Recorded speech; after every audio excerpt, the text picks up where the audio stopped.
नहीं, खान साहब 2-3 बातें कह रहे हैं ना। ये कह रहे हैं मुझे पता है किसने किया है, ये भी कह रहे हैं ये वही लोग हैं जो मुझे भी एलिमिनेट करना चाह रहे हैं।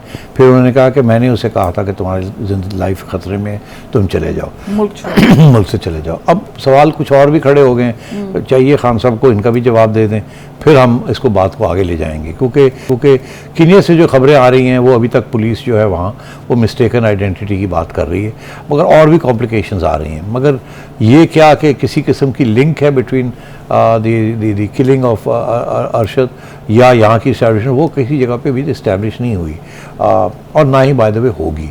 और कुछ चीज़ें ज़रूर निकलेंगी जो आज आपको समझ नहीं आ रही है, मगर वहाँ बहुत कुछ हो रहा है कीनिया के अंदर, और ख़ुसूसन इस इलाके के अंदर जिसका हवाला मैंने पहले भी दिया है। मगर इसमें 2-3 सवाल और खड़े हो गए। मुझे एक साहब ने बड़े इंटरेस्टिंग सवाल मुझे पूछे हैं, जो कि मैं आपसे पूछता हूँ कि जी बात यह है कि खान साहब कहते हैं कि मैंने उन्हें कहा था। सवाल ये है कि उनको पुलिस, जब वो पेशावर एयरपोर्ट से गए तो उनको पूरी ट्रीटमेंट दी गई और एस्कॉर्ट किया गया। तो ये क्यों किया गया, कैसे किया गया, इसके पीछे क्या था क्या नहीं था।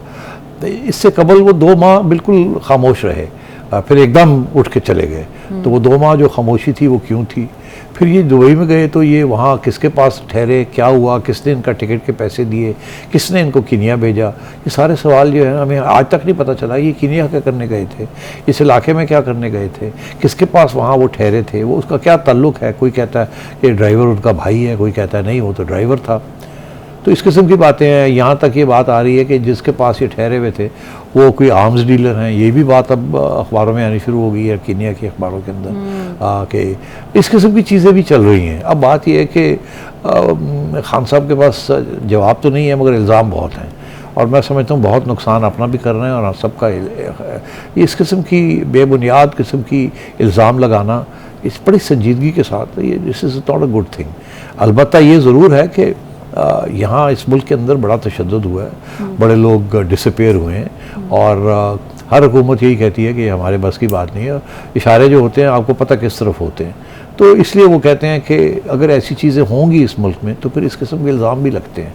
हालांकि बुनियाद हो या ना हो, बुनियाद वही बनाई जाती है जो उनके आके यहाँ जो कुछ होता है। तो इसलिए मैं समझता हूँ कि ये अरशद शरीफ वाला केस जो है, ये अभी इसकी जो हकीकत है वो एक दिन ज़रूर निकलेगी, और उसका ताल्लुक कीनिया के साथ ही होगा, और ये पुलिस की जो डेथ स्क्वाड्स हैं वहाँ, और जो वहाँ टेररिज्म हो रही है उसके साथ ही निकलेगा। मगर क्या पीटीआई के सपोर्टर्स ये बात यकीन कर लेंगे? नहीं, वो कभी भी नहीं करेंगे। वो जो खान साहब कहेंगे उसी के ऊपर वो यकीन करेंगे। लेकिन क्या आपको लगता है कि कीनिया की गवर्नमेंट भी अलाउ करेगी जब ज़ाहिर कमीशन बनेगा, क्या वहाँ तक रसाई में मिल सकती है? नहीं, बिल्कुल कीनिया की गवर्नमेंट बिल्कुल करेगी कोऑपरेट, क्योंकि अगर वो ये कह रहे हैं, कल को ये भी आएगा कि हमारी टीम भी जाएगी वहाँ देखने के लिए। कोई JIT बना सकते हैं देखने के लिए, कोई जज को साथ बना सकते हैं कि जी हम भेज रहे हैं एक टीम इंक्वायरी के लिए, और किसी रिटायर्ड जज को उसका हेड बना दिया जाए, और कोई ऐसे पुलिस अफसर उसमें डाले जाएँ जो कि कंट्रोवर्शियल ना हो, जिनकी इंटेग्रिटी जो है वो बियॉन्ड डाउट हो। तो बिल्कुल ये जाके वहाँ पूरी तफ्तीश कर सकते हैं, और यकीनी तौर पे कीनिया की हुकूमत जो है वो पूरा ताउन करेगी, उनको कुछ छुपाने की ज़रूरत नहीं है। तो ये हो सकता है बिल्कुल, मगर मेरा ये मौक़िफ़ है कि खान साहब और उनके साथी कभी यकीन नहीं करेंगे कोई इंडिपेंडेंट इंक्वायरी, जब तक वो इंक्वायरी ये नहीं कहेगी कि इसका ताल्लुक़ पाकिस्तान की इस्टेब्लिशमेंट के साथ है, उस वक्त तक ये यकीन नहीं करेंगे।